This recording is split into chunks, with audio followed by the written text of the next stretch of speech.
Mrs. Juliana Kwachua Dennis Nee Martinson was born at Pila Enyo Palladium in Accra on Sunday, 22nd June 1947.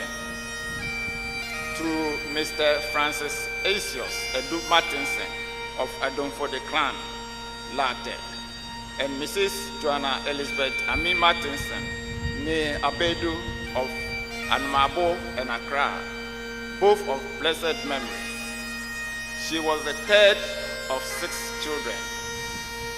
She was baptized at Praetorius Presbyterian Church, presently Presbyterian Church of Ghana Resurrection Congregation, Makola, Accra, in 1947 and confirmed at the same church in 1961.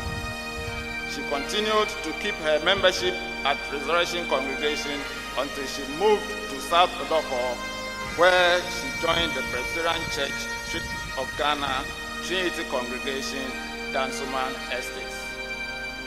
She grew to become a regular and active member of the Trinity Congregation and held several positions in the church, including being a presbyter, a senior presbyter, and a patron of the singing band.